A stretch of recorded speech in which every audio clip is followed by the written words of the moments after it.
Police housing construction കോർപ്പറേഷനിൽ പിരിച്ചുവിട്ടത് 12 വർഷം വരെ സർവീസുള്ള 36 ജീവനക്കാരെയാണ്. DGP TP സെൻകുമാർ കൂടി പങ്കെടുത്ത KPHCC ഡയറക്ടർ ബോർഡ് യോഗത്തിന്റേതാണ് തീരുമാനം. 12 വർഷത്തിലേറെയായി ജോലി ചെയ്ത 36 താൽക്കാലിക ജീവനക്കാരെയാണ് യാതൊരു മാനദണ്ഡവുമില്ലാതെ കേരള ഹൗസിംഗ് കൺസ്ട്രക്ഷൻ കോർപ്പറേഷനിൽ നിന്നും പിരിച്ചുവിട്ടത്. എന്നത്തെയും പോലെ ജോലിക്കെത്തിയ ഇവരെ MDയുടെ റൂമിൽ വിളിച്ചുവരുത്തി പിരിച്ചുവിടൽ നോട്ടീസ് കൈമാറുകയായിരുന്നു. ടെക്നിക്കൽ, ഫിനാൻസ്, അഡ്മിനിസ്ട്രേറ്റീവ് സെക്ഷനുകളിലെ അടക്കം ജീവനക്കാരെയാണ് പിരിച്ചുവിട്ടിരിക്കുന്നത്. വിവിധ ജില്ലാ ആസ്ഥാനങ്ങളിൽ പ്രവർത്തിക്കുന്ന ജീവനക്കാരെയും പിരിച്ചുവിട്ടിട്ടുണ്ട്. സ്ഥാപനത്തിന്റെ സാമ്പത്തിക ബാധ്യത മൂലമാണ് പിരിച്ചുവിടുന്നത് എന്ന് ജീവനക്കാർക്ക് നൽകിയ നോട്ടീസിൽ പറയുന്നു. DGP സെൻകുമാർ അടക്കം പങ്കെടുത്ത യോഗത്തിൻ്റെതാണ് തീരുമാനമെന്നും നോട്ടീസിൽ പറയുന്നുണ്ട്. സീനിയോറിറ്റി മാനദണ്ഡങ്ങളോ മാനുഷിക പരിഗണനയോ ഇല്ലാത്തതാണ് ഈ തീരുമാനമെന്ന് പിരിച്ചുവിട്ട ജീവനക്കാർ വേദനയോടെ പറയുന്നു. ഇതിൽ പലരും ലോൺ അടക്കമുള്ള സാമ്പത്തിക ബാധ്യതകളുള്ളവരാണ്. പെട്ടെന്നുണ്ടായ പിരിച്ചുവിടൽ ഇവരിൽ പലരെയും മാനസികമായി തകർത്തിട്ടുമുണ്ട്. എന്നാൽ ചില ഉന്നത ഉദ്യോഗസ്ഥർ നിയമിച്ച താൽക്കാലിക ജീവനക്കാരെ പിരിച്ചുവിട്ടിട്ടില്ല എന്നതാണ് മറ്റൊരു വൈരുദ്ധ്യം. പിരിച്ചുവിടാനുള്ള ജീവനക്കാരുടെ പട്ടിക തയ്യാറാക്കിയതിൽ സുതാര്യതയില്ല എന്ന് ആരോപണമുണ്ട്. താൽക്കാലിക ജീവനക്കാരെങ്കിലും ഇവരും മനുഷ്യരാണെന്ന് പോലീസിലെ ഉന്നതർക്ക് മനസ്സിലായിട്ടില്ലെന്ന് തോന്നുന്നു. ഒരു മുന്നറിയിപ്പുമില്ലാതെ 36 ജീവനക്കാരെ പിരിച്ചുവിട്ടപ്പോൾ വഴിമുട്ടി നിൽക്കുന്നത് 36 കുടുംബങ്ങളുടെ മുന്നോട്ടുള്ള പ്രയാണം കൂടിയാണ്. ജീവിതം പകയോടുകൂടി തുറച്ചു നോക്കുന്ന ഇവർക്ക് ഇനി പ്രാരാബ്ദം മാത്രമാണ് തുണ. S. ജീവൻകുമാർ, തിരുവനന്തപുരം.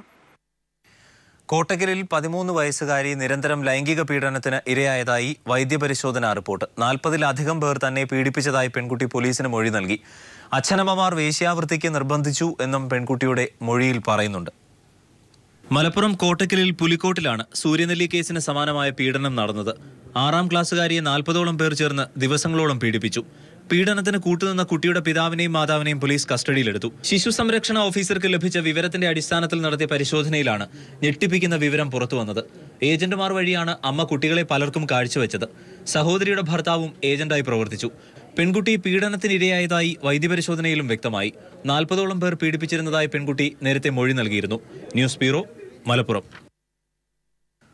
പാഠപുസ്തക അച്ചടി സ്വകാര്യ പ്രസിന് നൽകാൻ തീരുമാനം. ഈ മാസം 18-ന് മുൻപ് അച്ചടി പൂർത്തിയാക്കാൻ KBPSന് സാധിക്കില്ലെന്ന് വകുപ്പ് സെക്രട്ടറി രാജു നാരായണ സ്വാമി നിലപാടെടുത്തു.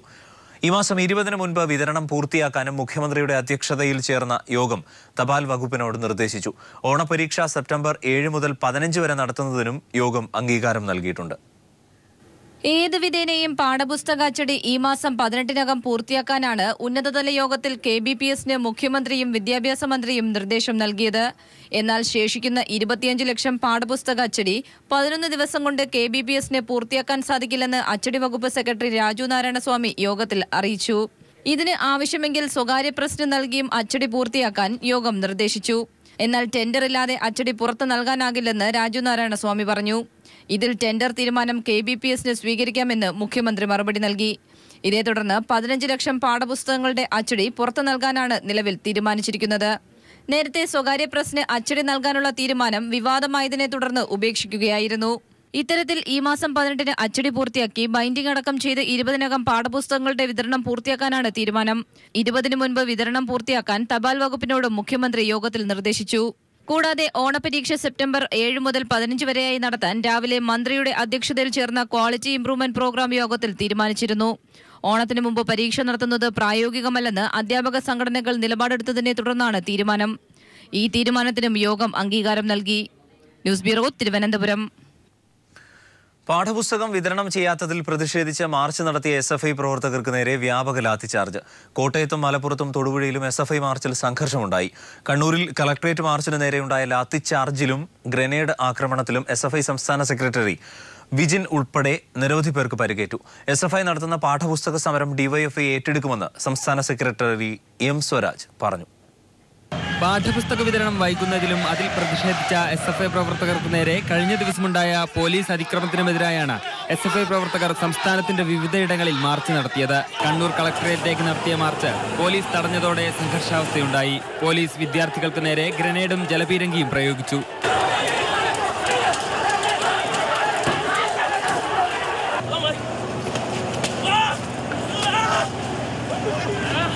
ലാത്തിചാർജിൽ SFI സംസ്ഥാന നേതാക്കളായ അഫ്സൽ, റമീസ് എന്നിവരടക്കം 21 പേർക്ക് പരിക്കേറ്റു. റമീസിന് തലക്കേറ്റ പരുക്ക് ഗുരുതരമാണ്. ഇവരെ AKG ആശുപത്രിയിൽ പ്രവേശിപ്പിച്ചു. 2 പത്ര ഫോട്ടോഗ്രാഫർമാർക്കും സംഘർഷത്തിൽ പരിക്കേറ്റു. മലപ്പുറം കളക്ടറേറ്റിലേക്ക് SFI പ്രവർത്തകർ നടത്തിയ മാർച്ചിന് നേരെയും പോലീസ് അതിക്രമമുണ്ടായി. വിദ്യാർത്ഥികൾക്ക് നേരെ പോലീസ് ഗ്രനേഡും കണ്ണീർവാതകവും പ്രയോഗിച്ചു. ലാത്തിചാർജിൽ 30-ലേറെ വിദ്യാർത്ഥികൾക്ക് പരിക്കേറ്റു. ഇതിൽ 4 പേരുടെ നില ഗുരുതരമാണ്.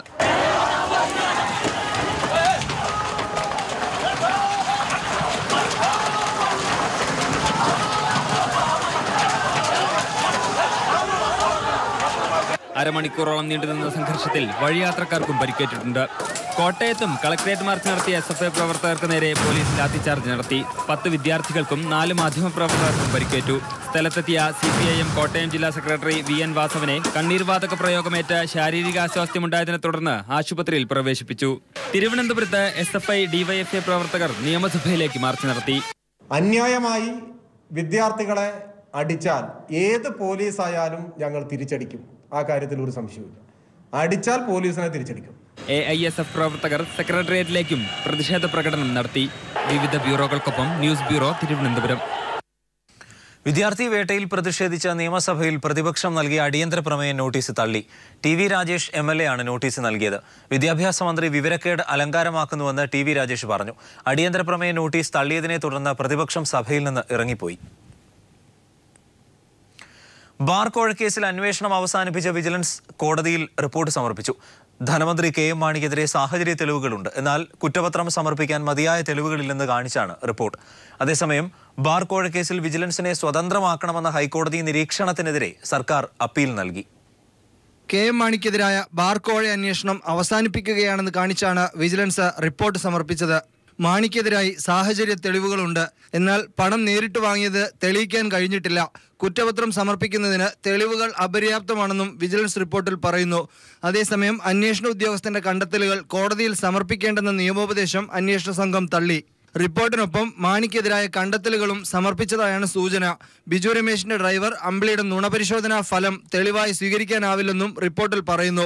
54 പേജുകളുള്ള റിപ്പോർട്ട് സീൽ ചെയ്ത കവറിലാണ് കോടതിയിൽ സമർപ്പിച്ചിട്ടുള്ളത്. News bureau, Thiruvananthapuram. വിഴിഞ്ഞം പദ്ധതി അദാനി ഗ്രൂപ്പിനെ ഏൽപ്പിക്കുന്നതിൽ ഹൈക്കമാൻഡിനുള്ള എതിർപ്പ് KPCC അറിയിച്ചു. പദ്ധതി അദാനിയെ ഏൽപ്പിച്ചതിൽ രാഹുൽ ഗാന്ധിക്കുള്ള എതിർപ്പും കോൺഗ്രസ് നേതാക്കളെ അറിയിച്ചിട്ടുണ്ട്. അദാനിയുമായി BJPക്കുള്ള ബന്ധം ചൂണ്ടിക്കാട്ടിയാണ് ഹൈക്കമാൻഡ് എതിർപ്പ് അറിയിച്ചത്. നരേന്ദ്രമോദിയുമായി അടുത്ത ബന്ധം പുലർത്തുന്ന വ്യവസായ പ്രമുഖൻ അദാനിക്ക് വിഴിഞ്ഞം പദ്ധതി കൈമാറിയത് രാഷ്ട്രീയമായി തിരിച്ചടിയാകുമെന്ന വിലയിരുത്തലാണ് ഹൈക്കമാൻഡ്. പ്രിയങ്ക ഗാന്ധിയുടെ ഭർത്താവ് റോബർട്ട് വദ്രയുടെ ബിസിനസ് താൽപര്യങ്ങളെക്കുറിച്ച് BJP ഉയർത്തുന്ന ആരോപണങ്ങൾ പ്രതിരോധിക്കാൻ കോൺഗ്രസ് ഉപയോഗിക്കുന്നത് അദാനി മോദി ബന്ധമാണ്. ഈ പശ്ചാത്തലത്തിൽ വിഴിഞ്ഞം പദ്ധതി നടപ്പിലാക്കാൻ കോൺഗ്രസ് ഭരിക്കുന്ന കേരളം അദാനിയെ ക്ഷണിച്ചത് പാർട്ടി ദേശീയ തലത്തിൽ ഉയർത്തിക്കൊണ്ടുവരുന്ന ആരോപണങ്ങളുടെ മുനയൊടിക്കും. അദാനിക്ക് പദ്ധതി കൈമാറാനുള്ള നയപരമായ തീരുമാനം സംസ്ഥാനത്ത് മാത്രം കൈക്കൊള്ളേണ്ടതല്ലെന്ന അഭിപ്രായം സോണിയാഗാന്ധിക്കും രാഹുൽ ഗാന്ധിക്കുമുണ്ട്. വിഴിഞ്ഞം യാഥാർത്ഥ്യമാക്കാൻ മറ്റു വഴികൾ ആലോചിക്കാമായിരുന്നു. പാർട്ടിയുടെ സംഘടനാ ചുമതലയുള്ള ജനാർദ്ദൻ ദ്വിവേദി KPCC നേതൃത്വത്തെ നേരിട്ട് ഹൈക്കമാൻഡിന്റെ എതിർപ്പറിയിച്ചു. അതേസമയം ഹൈക്കമാൻഡിനെ അറിയിക്കാതെ ഉമ്മൻചാണ്ടി വിഴിഞ്ഞം അദാനിയെ ഏൽപ്പിച്ചതിന് പിന്നിൽ ദുരൂഹതയുണ്ടെന്ന് CPIM സംസ്ഥാന സെക്രട്ടറി കോടിയേരി ബാലകൃഷ്ണൻ ദില്ലിയിൽ പ്രതികരിച്ചു. കോൺഗ്രസ് ഹൈക്കമാൻഡ് പോലും കാര്യങ്ങൾ ധരിപ്പിക്കാതെയാണ് ഉമ്മൻചാണ്ടി അദാനിയുമായിട്ട് ഈ രഹസ്യ കരാർ ഉണ്ടാക്കിയതിൻ്റെ പിന്നിൽ ദുരൂഹതയുണ്ട്, കേരളത്തിലെ എല്ലാ രാഷ്ട്രീയ പാർട്ടികളും ഇതിന് അനുകൂലമാണ് എന്ന് ഹൈക്കമാൻഡിനെ അറിയിക്കാൻ വേണ്ടിയായിരുന്നു സർവകക്ഷി യോഗം വിളിച്ചു കൂട്ടിയത്. ആ സർവകക്ഷി യോഗത്തിൽ നിന്ന് KPCC പ്രസിഡന്റ് VM സുധീരൻ മാറി നിന്നിരുന്നു. ഇക്കഴിഞ്ഞ ആഴ്ച ഉമ്മൻചാണ്ടി ദില്ലിയിലെത്തിയപ്പോൾ ഹൈക്കമാൻഡ് നേതൃത്വത്തെ കണ്ട് അദാനിയെ വിഴിഞ്ഞമേൽപ്പിക്കാനുള്ള കാരണം വിശദീകരിക്കാൻ ശ്രമിച്ചിരുന്നു. പക്ഷേ സോണിയാഗാന്ധി സന്ദർശനാനുമതി നൽകിയില്ല. എന്നിട്ടും അദാനി ഏൽപ്പിക്കാനുള്ള തീരുമാനത്തിന് ഹൈക്കമാൻഡ് അനുമതി ലഭിച്ചുവെന്ന് ഉമ്മൻചാണ്ടി പരസ്യ പ്രസ്താവന നടത്തി. ഇക്കാര്യം ചില സംസ്ഥാന നേതാക്കൾ ഹൈക്കമാൻഡിന്റെ ശ്രദ്ധയിൽപ്പെടുത്തിയിട്ടുണ്ട്. ഇതുകൂടി പരിഗണിച്ചാണ് ഹൈക്കമാൻഡ് എതിർപ്പ് നേരിട്ട് KPCC നേതൃത്വത്തെ അറിയിച്ചത്. എതിർപ്പുയർന്ന സാഹചര്യത്തിൽ വിഴിഞ്ഞം പദ്ധതിയിലെ നടപടിക്രമങ്ങൾ സർക്കാർ മന്ദഗതിയിലാക്കി. പദ്ധതി അദാനി ഗ്രൂപ്പിന് നൽകിക്കൊണ്ടുള്ള സമ്മതപത്രം കഴിഞ്ഞയാഴ്ച കൈമാറേണ്ടതായിരുന്നു. പക്ഷേ ഇതുവരെ അതുണ്ടായിട്ടില്ല. News bureau, Delhi. വിഴിഞ്ഞം പദ്ധതി അദാനി ഗ്രൂപ്പിനെ ഏൽപ്പിക്കുന്നതിൽ ഹൈക്കമാൻഡിനുള്ള എതിർപ്പ് എന്ന വാർത്ത നാഥനില്ലാത്തതാണെന്ന് മുഖ്യമന്ത്രി ഉമ്മൻചാണ്ടി. പദ്ധതി അദാനിക്ക് നൽകുന്നതിൽ ഹൈക്കമാൻഡിന് എതിർപ്പില്ലെന്നും ഉമ്മൻചാണ്ടി തിരുവനന്തപുരത്ത് പറഞ്ഞു. അതേസമയം തുറമുഖത്തിന്റെ അനുമതി പത്രം നൽകാൻ വൈകുന്നത് സാങ്കേതികപരമായ കാരണങ്ങൾ കൊണ്ട് മാത്രമാണെന്ന് മന്ത്രി K. ബാബുവിന്റെ ഓഫീസ് അറിയിച്ചു. വിഴിഞ്ഞം തുറമുഖവുമായിട്ട് ബന്ധപ്പെട്ട് ഹൈക്കമാൻഡിന് അദാനി കൊടുത്തതിൽ വളരെ അതൃപ്തിയുണ്ടെന്ന് ആര് പറഞ്ഞു? ആരും പറയാതെ നാഥനില്ലാത്ത കാര്യത്തിന് ഞാൻ മറുപടി പറയാൻ. കസ്തൂരി രംഗൻ റിപ്പോർട്ടിൽ സെപ്റ്റംബർ 9-നകം അന്തിമ വിജ്ഞാപനം പുറപ്പെടുവിക്കും. ജൂലൈ 21-നകം എല്ലാ സംസ്ഥാനങ്ങളും അന്തിമ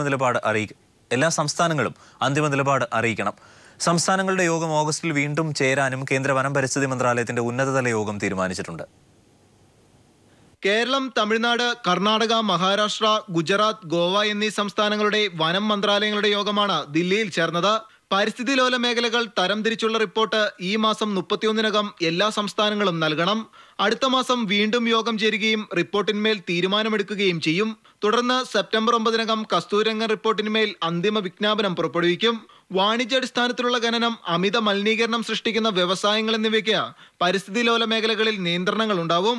എന്നാൽ ജനങ്ങൾ ആശങ്കപ്പെടേണ്ട കാര്യമില്ലെന്നും ഉപജീവനത്തെ ബാധിക്കുന്ന ഒരു കാര്യവും വിജ്ഞാപനത്തിൽ ഉണ്ടാവില്ലെന്നും കേന്ദ്ര വനം പരിസ്ഥിതി മന്ത്രി പ്രകാശ് ജാവ്ദേക്കർ അറിയിച്ചു. There is no danger to livelihood. There is no restrictions on businesses. There is no restriction on growth. There is no restriction on developmental projects. Only the main restriction is about commercial mining and about polluting industries. യോഗത്തിന് കേരളം, തമിഴ്നാട്, മഹാരാഷ്ട്ര എന്നീ സംസ്ഥാനങ്ങളിലെ വനം വകുപ്പ് മന്ത്രിമാർക്ക് പകരം principal സെക്രട്ടറിമാരാണ് പങ്കെടുത്തത്. കേരളത്തെ പ്രതിനിധീകരിച്ച് പ്രിൻസിപ്പൽ സെക്രട്ടറി മാരാ പാണ്ഡ്യ യോഗത്തിനെത്തി. കേരളം നേരത്തെ തന്നെ പഠന റിപ്പോർട്ട് സമർപ്പിച്ചിട്ടുണ്ട്. പക്ഷേ മഹാരാഷ്ട്ര, കർണാടക എന്നീ സംസ്ഥാനങ്ങൾ പഠന റിപ്പോർട്ട് സമർപ്പിച്ചിരുന്നില്ല. News bureau, Delhi. അഴിമതിയുടെ കാര്യത്തിൽ 1 വർഷം കൊണ്ട് തന്നെ നരേന്ദ്രമോദി സർക്കാർ പുതിയ റെക്കോർഡിട്ടെന്ന് CPM general secretary Sitaram Yechury. അഴിമതിക്കെതിരായ സമരം പാർട്ടി ശക്തമാക്കുമെന്നും പോളിറ്റ് ബ്യൂറോ യോഗത്തിന് ശേഷം യെച്ചൂരി വ്യക്തമാക്കി. വ്യാപം നിയമന കുംഭകോണ കേസിൽ സുപ്രീം കോടതിയുടെ മേൽനോട്ടത്തിൽ CBI കേസ് അന്വേഷിക്കണമെന്ന് CPIM പോളിറ്റ് ബ്യൂറോ ആവശ്യപ്പെട്ടു. 2 ദിവസങ്ങളിലായി ദില്ലിയിൽ ചേർന്ന CPIM പോളിറ്റ് ബ്യൂറോ യോഗ തീരുമാനങ്ങൾ party general secretary Sitaram Yechury വിശദീകരിച്ചു. മുൻ സർക്കാരുകൾ ഒന്നും തന്നെ 1 വർഷത്തിനുള്ളിൽ ഇത്രയും അഴിമതി ആരോപണങ്ങൾ നേരിട്ടിട്ടില്ല. എന്നാൽ മോഡി സർക്കാർ മുൻ സർക്കാരുകളുടെ റെക്കോർഡ് തിരുത്തിയെന്ന് സീതാറാം യെച്ചൂരി പറഞ്ഞു. Within 1 year, this is a record. Normally within the first year, corruption scams do not arise of any government. But this government is setting that record also. That within 1 year, all these scams have come. Sushma Swaraj, Smriti Irani തുടങ്ങിയ കേന്ദ്രമന്ത്രിമാരും BJP ഭരിക്കുന്ന രാജസ്ഥാൻ, മഹാരാഷ്ട്ര തുടങ്ങിയ പല സംസ്ഥാനങ്ങളിലെയും നിരവധി മന്ത്രിമാരും ആരോപണത്തിന്റെ നിഴലിലാണ്.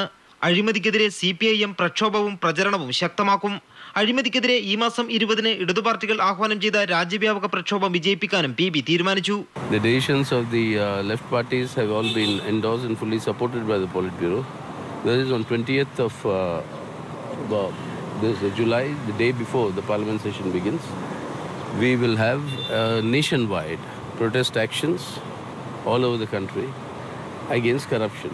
വ്യാപം നിയമന കുംഭകോണവുമായി ബന്ധപ്പെട്ടവരുടെ ദുരൂഹ മരണങ്ങൾ ഗൗരവമുള്ളതാണ്. കുറ്റകൃത്യവും അഴിമതിയും ഇഴചേർന്നതാണ് വ്യാപം കുംഭകോണം.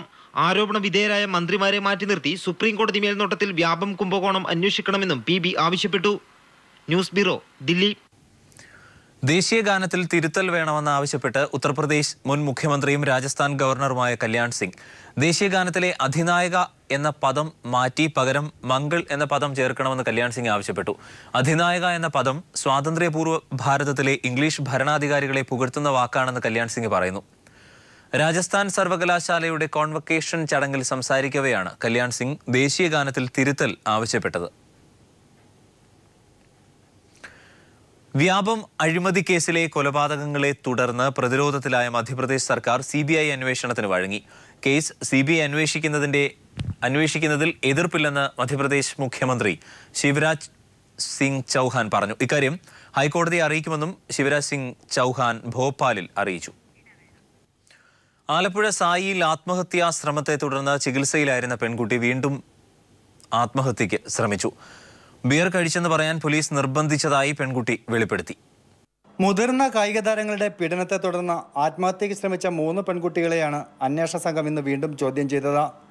പെൺകുട്ടികൾ ബിയർ കഴിച്ചു എന്ന് എഴുതി വാങ്ങാൻ അന്വേഷണ സംഘം ശ്രമിച്ചതാണ് പെൺകുട്ടികൾ വാഹനത്തിന് മുന്നിൽ ചാടി ആത്മഹത്യയ്ക്ക് ശ്രമിച്ചതെന്ന് ബന്ധുക്കൾ പറയുന്നു. പിന്നെ ഞാൻ ചെന്ന് തടഞ്ഞു പിടിക്കുക, AC റോഡിലോട്ട് വണ്ടിക്ക് വട്ടം ചാടി.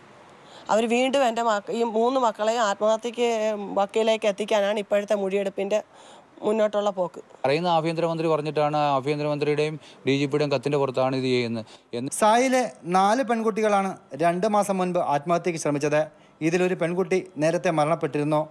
ബാക്കി 3 പെൺകുട്ടികളാണ് ഇപ്പോൾ ചികിത്സയിൽ കഴിയുന്നത്.